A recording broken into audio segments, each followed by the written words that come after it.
आपका फिर से बहुत बहुत स्वागत है आपके अपने YouTube channel concept classes with M Patel पर। कल हम लोगों ने 1 से लेकर 30 तक क्वेश्चन देखा था। आई होप कि आप लोगों ने बहुत इंजॉय किया था। इसी उम्मीद पर फिर हम आपके सामने अगली सेट ला रहे हैं जो 32 से लेकर 30 क्वेश्चन में भी होंगे। मुझे उम्मीद है कि आपको ये बहुत अच्छा लगेगा।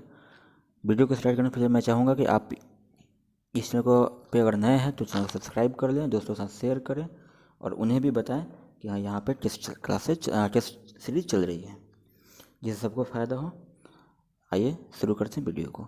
देखते हैं पहला क्वेश्चन है, किसी गोलीय दर्पण तथा किसी पतले गोलीय लेंस दोनों की फोकस दूरी -15 सेंटीमीटर है।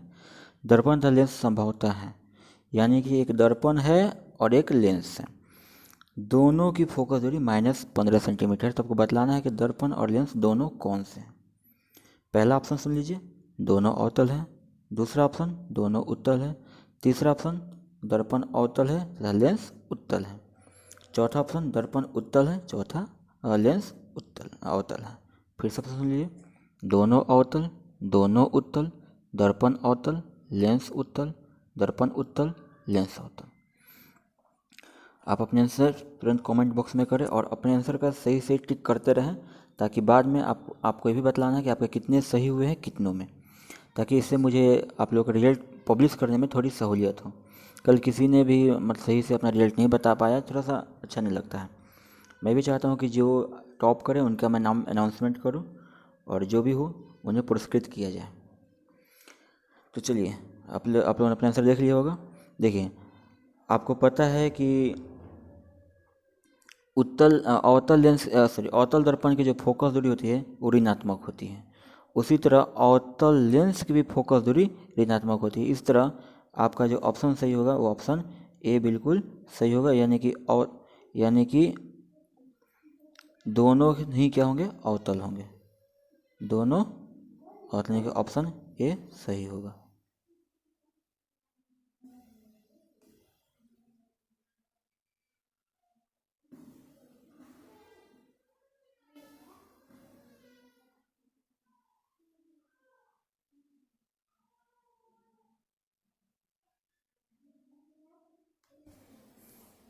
इसका ऑप्शन ए सही होगा, यानी कि लेंस जो होगा वो अवतल होगा और दर्पण जो होगा वो भी अवतल होगा। चलिए देखते हैं अगला क्वेश्चन। प्रकाश के अपवर्तन के कितने नियम हैं। आई होप कि ये क्वेश्चन सबको पता होनी चाहिए कि प्रकाश के अपवर्तन के कितने नियम। बहुत ही फेमस क्वेश्चन, बार बार बोर्ड में आता है, इसलिए ध्यान से बताइए। इसका ऑप्शन मुझे नहीं लगता कि इससे ऑप्शन देने की आवश्यकता पड़े। अगर फिर भी आपको ऑप्शन चाहिए तो इसके ऑप्शन देख लीजिए, A1, B2, C3 और D4 है। A1, B2, C3, D4 है। तो जल्दी से ऑप्शन टिक करिए अपने कॉपी में और कमेंट में बताइए, लाइव चैट में बताइए। चलिए, अपने उम्मीद है कि आपने कर लिया होगा। तो मैं बताता हूँ आपको इसका सही आंसर। तो इसका जो सही आंसर होगा, अपवर्तन के 2 नियम हैं, तो ऑप्शन बी इसका बिल्कुल सही जवाब होगा। आइए देखते हैं अगला क्वेश्चन। किसी माध्यम का अपवर्तनांक का मान होता है। किसी माध्यम के अपवर्तनांक का ये आपने अगर पढ़ा होगा अपवर्तन का नियम, तो उसी का क्वेश्चन है कि किसी माध्यम का अपवर्तनांक किसके बराबर होता है। ऑप्शन है साइन आई बटा साइन आर, बी है साइन आर बटा साइन आई, सी है साइन आई into sine R, option D है साइन आई प्लस साइन आर। फिर से सुन लीजिए, किसी माध्यम के अपवर्तनांक का मान होता है साइन आई बटा साइन आर बटा साइन आई इंटू साइन आर, साइन आई प्लस साइन आर। तो इसके जो सही जवाब होंगे मैं बता रहा हूँ आपको सही आंसर, आप मिला लीजिए अपने फटाक से। इसके ऑप्शन ए सही होंगे। साइन आई बटा साइन आर बराबर होता है एक नियतांक, जो नियतांक होता है अपवर्तनांक के बराबर, यानी कि एन के बराबर। आई होप कि आप समझ गए होंगे। ये अपवर्तन का नियम तो क्वेश्चन, इसी को हम स्नेल का भी नियम कहते हैं।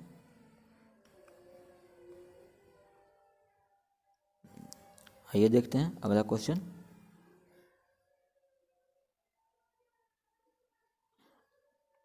एक उत्तल लेंस होता है, तो अगर आप देखेंगे उत्तल लेंस तो सॉरी आपको भी रिप्लाई देना, इसलिए अभी आंसर नहीं बतलाऊंगा। चलिए, एक उत्तल लेंस होता है सभी जगह समान मोटाई का, बीच की अपेक्षा किनारों पर मोटा, किनारों की अपेक्षा बीच में मोटा, ऑप्शन डी इनमें से कोई नहीं। फिर से सुन लीजिए, एक उत्तल लेंस होता है सभी जगह समान मोटाई का, बीच की अपेक्षा किनारों पर मोटा, किनारों की अपेक्षा बीच में मोटा। ऑप्शन डी इनमें से कोई नहीं। ऑप्शन फटाफट लिखिए जल्दी अपने कॉपी में भी और कमेंट बॉक्स में भी।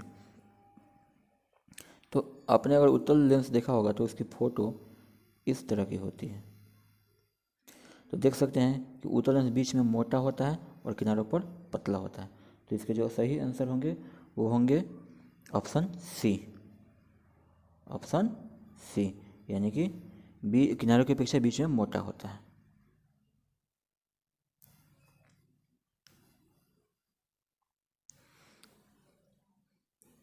अवतल लेंस का आवर्धन बराबर होता है। अवतल लेंस का आवर्धन बराबर होता है। चलिए लेंस की पूछ रहा है तो ऑप्शन है यू बट्टा भी, ऑप्शन बी है यू भी, ऑप्शन सी है यू प्लस भी, ऑप्शन डी है भी बाई यू। सुन लीजिए फिर से, अवतल लेंस का आवर्धन एम बराबर होता है भी बट्टा यू, सॉरी यू बट्टा भी, यू भी, यू प्लस भी बट्टा यू। जल्दी से इसका आंसर बताइए कमेंट बॉक्स में। इसके अब मैं बता रहा हूँ आपको इसका सही आंसर। इसका जो सही आंसर होगा वो होगा डी भी बट्टा यू। आई होप आप समझ गए होंगे, क्योंकि एम बराबर होता है लेंस में होता है भी बट्टा यू, लेकिन जब दर्पण रहेगा तो एम बराबर हो जाएगा माइनस भी बट्टा यू। ये दोनों डिफरेंस थोड़ा आप याद रखिएगा। लेंस में भी बट्टा यू होता है लेकिन दर्पण में माइनस भी बट्टा यू होता है।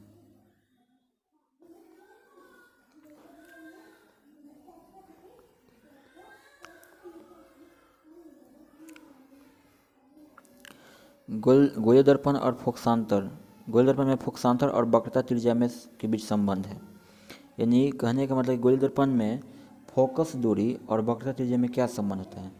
पहला r बराबर 2f, दूसरा f बराबर r, तीसरा f बराबर 2/r और चौथा r बराबर f/2। सुनिए पहला ऑप्शन r बराबर 2f, दूसरा f बराबर r, तीसरा f बराबर 2r और चौथा r बराबर f/2। जल्दी से बताइए इसका जो सही आंसर होगा वो होगा r बराबर 2f। हमको पता है कि जो वक्रता त्रिज्या होती है वो फोकस दूरी की दुगुनी होती है, यानी कि ऑप्शन ए बिल्कुल सही होगा। सोलर कुकर में प्रयोग किया जाता है, यह है दर्पण का उपयोग। सोलर कुकर में प्रयोग किया जाता है अवतल दर्पण का, उत्तल दर्पण का, समतल दर्पण का, उत्तल तथा अवतल दोनों दर्पण का। सोलर कुकर में प्रयोग किया जाता है अवतल दर्पण का, उत्तल दर्पण का, समतल दर्पण का, उत्तल तथा अवतल दर्पण दोनों का। तो इसके जो सही जवाब होंगे वो होता है अवतल दर्पण, क्योंकि अवतल दर्पण दूर से आने वाली किरणों को एक ही बिंदु पर फोकसित कर देता है, इससे अधिक ऊष्मा की प्राप्ति होती है। यही कारण है कि हम सोलर कुकर में अवतल दर्पण का प्रयोग करते हैं। उत्तल लेंस में बना प्रतिबिंब होता है, क्योंकि उत्तल लेंस का जो व्यवहार होता है उत्तल लेंस में बना प्रतिबिंब होता है बराबर और सीधा, वास्तविक और उल्टा, वास्तविक और सीधा, इनमें से कोई नहीं। फिर से सुनिए, उत्तल लेंस में बना प्रतिबिंब होता है बराबर और सीधा, वास्तविक और उल्टा, वास्तविक और सीधा, इनमें से कोई नहीं। तो याद रखिएगा कि उत्तल लेंस, मैं इसका आंसर बता रहा हूँ कि उत्तल लेंस जो होता है इसका व्यवहार यानी कि इसकी जो प्रॉपर्टी होती है वो बहुत हद तक अवतल लेंस से मिलती है। और अवतल लेंस किसी वस्तु का किसी वस्तु का वास्तविक प्रतिबिंब बनाता है, इसी तरह उत्तल लेंस भी किसी वस्तु का वास्तविक प्रतिबिंब बनाएगा और वास्तविक प्रतिबिंब होता है उल्टा। इस तरह इसका ऑप्शन बी बिल्कुल सही होंगे। अगर आपके सही होंगे तो आप सही करिए, गलत होंगे तो काट लीजिए।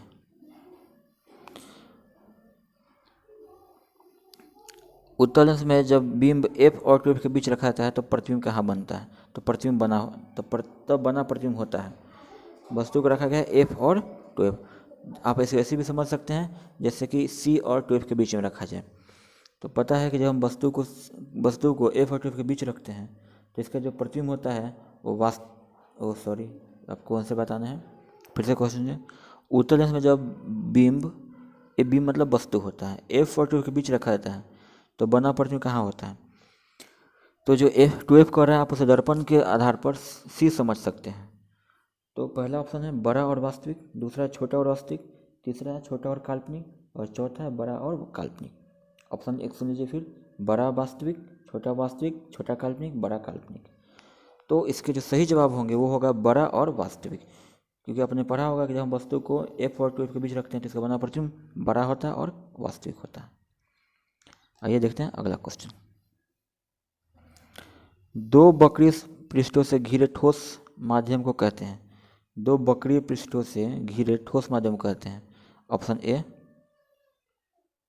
गोलीय दर्पण, ऑप्शन बी त्रिज्या, ऑप्शन सी गोलीय लेंस, ऑप्शन डी समतल दर्पण। क्वेश्चन क्या था? दो वक्रीय पृष्ठों से घिरे ठोस माध्यम को कहते हैं गोलीय दर्पण, त्रिज्या, गोलीय लेंस, समतल दर्पण। तो इसका जो आंसर होगा वो होगा, मैं बता रहा हूँ कि दो वक्रीय सतह, देख लीजिए, एक ये वक्रीय सतह और एक ये वक्रीय सतह, दोनों के बीच में क्या बना रहता है? दोनों के बीच में बनता है लेंस। फिर ये एक वक्रीय सतह और एक ये वक्रीय सतह, इन दोनों के मिलने से क्या बनता है? लेंस। तो गोलीय लेंस इसका सही आंसर होगा, यानी ऑप्शन सी बिल्कुल सही जवाब होगा। आइए देखते हैं अगला क्वेश्चन। वह गोलीय दर्पण जो बाहर की तरफ वक्रित हो, वह गोलीय दर्पण जो बाहर की ओर वक्रित हो, उसे क्या कहते हैं? वक्रित कहने का मतलब जो बाहर की ओर ऐसे हो। ऑप्शन अवतल दर्पण, समतल दर्पण, उत्तल दर्पण, इनमें से कोई नहीं। फिर से सुन लीजिए, अवतल, समतल, उत्तल, इनमें से कोई नहीं। देखिए इसके आंसर, जो दर्पण बाहर की ओर वक्रित होता है हम उसे कहते हैं उत्तल दर्पण, यानी कि ऑप्शन सी बिल्कुल सही होगा। ये देखते हैं अगला क्वेश्चन। गोलीय दर्पण के प्रवर्तक पृष्ठ के केंद्र को दर्पण का कहा जाता है। गोलीय दर्पण के प्रवर्तक पृष्ठ के केंद्र को कहा जाता है, यानी कि गोलीय दर्पण के प्रवर्तक पृष्ठ के केंद्र को कहा जाता है। तो कोई भी अगर दर्पण होगा, ऑप्शन देख सुन लीजिए, मध्य, ध्रुव, गोलार्ध और अक्ष। मध्य, ध्रुव, गोलार्ध और अक्ष। तो मान लीजिए कि ये एक गोलीय दर्पण है, तो इसके मध्य बिंदु यही हुआ, जिसे क्या कहते हैं? तो आपको पता होगा कि दर्पण के मध्य बिंदु को हम दर्पण का ध्रुव कहते हैं, यानी कि ऑप्शन बी बिल्कुल करेक्ट आंसर होगा। ये देखते हैं अगला क्वेश्चन 44। किसी लेंस द्वारा उत्पन्न आवर्धन एसआई का मात्रा क्या होता है? किसी लेंस द्वारा उत्पन्न आवर्धन का एसआई मात्रा क्या होता है? मीटर, सेंटीमीटर, मिलीमीटर, मात्रक भिन्न। मात्रक भिन्न कहने का मतलब इसका कोई मात्रक नहीं होता है। फिर से सुन लीजिए, किसी लेंस द्वारा उत्पन्न आवर्धन का एसआई मात्रा क्या होता है? तो इसके जो सही आंसर होंगे, चूँकि आपको पता है कि आवर्धन समान राशियों का अनुपात है और समान राशियों के अनुपात में कोई भी मात्रक नहीं होता है, तो इसके ऑप्शन डी बिल्कुल सही जवाब होंगे। Question number 45। लेंस के केंद्रीय बिंदु को क्या कहते हैं? लेंस के केंद्रीय बिंदु, यानी कि ये अगर लेंस है, ये लेंस है, तो इसके इस बिंदु को हम क्या कहते हैं? वक्रता केंद्र, प्रकाशीय केंद्र, द्वारक केंद्र, अक्ष केंद्र।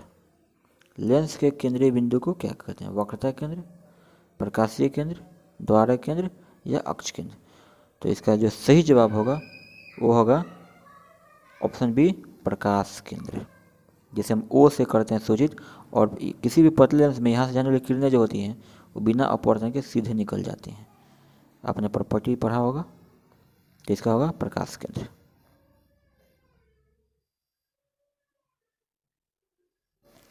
ये तो इसको छोड़ते हैं, इसे कुछ ऑप्शन सही नहीं दिख लग रहा है। आइए 47 नंबर देखते हैं क्वेश्चन। इनमें कौन दर्पण का सूत्र है?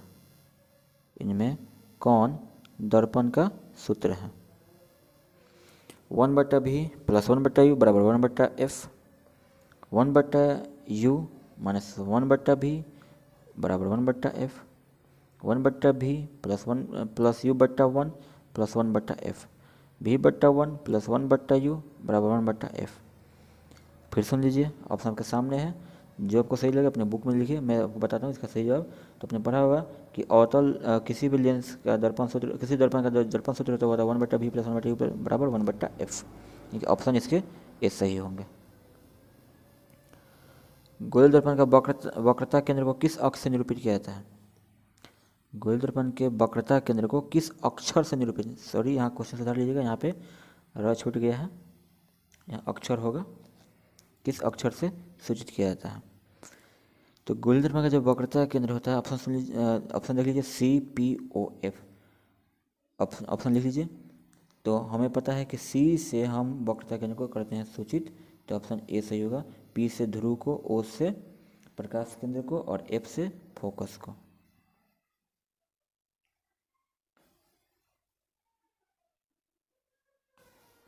निर्वात में प्रकाश की चाल होती है, ये जो 108 कोई भी नहीं है, सबके ऊपर पावर 10 के पावर 8 होना चाहिए, गलती से हो गया है, ये कोई दिक्कत नहीं है। अब जहाँ भी 108 देखें वहाँ पे समझिएगा कि 3 के और 10 के पावर 8 है। तो निर्वात में प्रकाश की चाल होती है। चाल, ये छाल भी, ये भी गलत लिखा हुआ है, चाल यहाँ पे छाल नहीं, यहाँ पे चाल है, कोई दिक्कत नहीं, वो मिस टाइप हो गया, टाइपिंग मिस्टेक है। 3 × 10 के पावर 8, 2 × 10 के पावर 8 किलोमीटर पर सेकंड। अगला देखिए, 3 × 10 के पावर 9 मीटर पर सेकंड और 3 × 10 के पावर 110 मीटर पर सेकंड। तो जो भी आंसर सही लगे आंसर करिए, मैं आपको बताता हूँ इसका सही आंसर क्या होगा। तो निर्वात में जो प्रकाश की चाल होती है वो होती है 3 × 10 के पावर 8, यानी कि ऑप्शन इसके ए बिल्कुल सही होगा।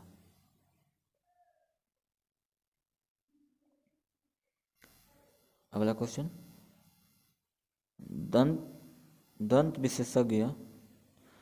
विशेषज्ञ मरीजों के दांतों का बड़ा प्रतिबिंब देखने के लिए किस दर्पण का उपयोग करते हैं? दंत विशेषज्ञ मरीजों के दांतों का बड़ा प्रतिबिंब देखने के लिए किस दर्पण का उपयोग करते हैं? ऑप्शन अवतल दर्पण, समतल दर्पण, उत्तल दर्पण, सभी दर्पण। जल्दी से फटाक से कमेंट करिए इसका जो सही आंसर होगा।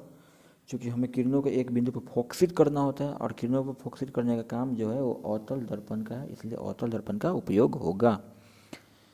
नाक, कान, गले आदि की जांच में अवतल दर्पण का प्रयोग किया जाता है। आइए, यहाँ पतले लेंस की आवर्धन क्षमता होती है, पतले लेंस की आवर्धन क्षमता होती है कम, अधिक, संतुलित, सभी। तो इसका जो सही आंसर होगा आप अपने से गेस करें, मैं बताता हूँ सही आंसर। इसका जो सही आंसर होगा वो होगा ए, कम। पतले लेंस की आवर्धन क्षमता कम होती है, ये बात हमेशा याद रखिएगा, और मोटे लेंस की आवर्धन क्षमता ज़्यादा होती है। ओह सॉरी, तो आगे यही क्वेश्चन है चलिए कोई बात नहीं। मोटे लेंस की आवर्धन क्षमता होती है, मोटे लेंस की आवर्धन क्षमता होती है। आइए इसको देखते हैं ऑप्शन। ऑप्शन ए है कम, बी है अधिक, सी है संतुलित और डी है कोई नहीं। ये आंसर मैंने आपको बतला दिया है, कोई बात नहीं। इसका बी आंसर सही होंगे, यानी कि अधिक होता है, पतला का कम और मोटा का ज़्यादा होता है आवर्धन। अवतल दर्पण के ध्रुव और मुख्य फोकस के बीच रखे प्रतिबिंब की प्रकृति क्या होगी? यानी किसी अवतल दर्पण में अगर हम वस्तु को ध्रुव और मुख्य फोकस के बीच रखते हैं तो इसका फोटो कहाँ बनेगा? यानी कि ये हो गया अवतल दर्पण, ये हो गया मुख्य अक्ष, ये हो गया फोकस और ये हो गया ध्रुव, और यहाँ पे वस्तु रखा गया है, तो फोटो कहाँ बनेगा? तो ऑप्शन आभासी उल्टा, आभासी सीधा, काल्पनिक सीधा और सभी। तो आपको पता है कि यहाँ रखे वस्तु का जो प्रतिबिंब होता है वो पीछे बनता है, और पीछे बना प्रतिबिंब क्या होता है? काल्पनिक होता है और सीधा होता है। तो इस तरह इसके जो सही जवाब होंगे वो होंगे ऑप्शन सी, काल्पनिक होगा और सीधा होगा। देखते हैं अगला क्वेश्चन। उत्तल लेंस का प्रकाशीय केंद्र और मुख्य फोकस के बीच रखे प्रतिबिंब की प्रकृति क्या होती है? आभासी उल्टा, आभासी सीधा, काल्पनिक सीधा, इनमें से कोई नहीं। तो मैंने क्या आपको बतलाया था कि अवतल लेंस और उत्तल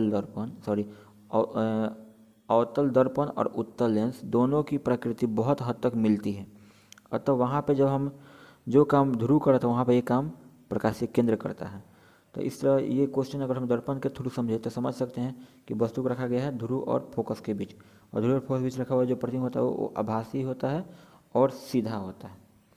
यानी कि यहाँ ऑप्शन बी और सी दोनों से होना चाहिए। आभासी का मतलब भी काल्पनिक ही होता है, इसलिए हम ये भी एक मिस प्रिंट है। तो बी अगर आप मारे हो तो भी सही, सी मारे तो भी सही। चलिए, आई होप कि आप समझ गए होंगे। देखते हैं अगला क्वेश्चन।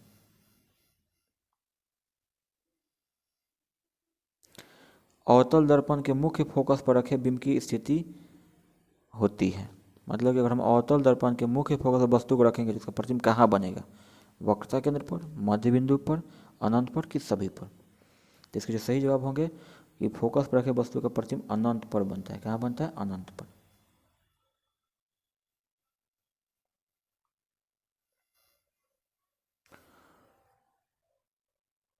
उत्तल दर्पण के मुख्य फोकस पर रखे प्रतिबिंब की स्थिति होती है, यानी कि तो सेम काम ये दर्पण से ही मैच करता है, क्योंकि उत्तल लेंस है तो अवतल दर्पण से मैच करेगा। तो फटाक से इसका आंसर बताइए कि उत्तल में अगर मुख्य फोकस पर वस्तु रखने से प्रतिबिंब कहाँ बनेगा। तो इसका जो सही जवाब होगा वो होगा अनंत पर, क्योंकि फोकस में दर्पण पर रखने पर फोटो बना था, तो यहाँ पे भी रखने पर अनंत पर ही बनेगा। चलिए क्वेश्चन देखिए 57। अवतल लेंस के मुख्य फोकस पर रखे बिंब की प्रतिबिंब की स्थिति क्या होगी। कोई अवतल लेंस है तो इसके मुख्य फोकस पर हम किसी वस्तु को रखेंगे तो इसकी स्थिति क्या होगी। ठीक, तो अगर हम अवतल दर्पण में किसी वस्तु को उसके फोकस पर रखते हैं तो इसका जो प्रतिबिंब बनेगा वो प्रकाशीय केंद्र और फोकस के बीच बनेगा। आइए देखते हैं अगला क्वेश्चन। अवतल दर्पण के सामने अनंत पर रखे वस्तु का प्रतिबिंब की स्थिति क्या होगी। तो अनंत पर अगर वस्तु रहेगी तो उसका प्रतिबिंब आपको भी पता है कहाँ बनेगा, उसका प्रतिबिंब बनेगा आपके फोकस पर। कहाँ बनेगा, फोकस पर। और ऑप्शन बी सही होगा।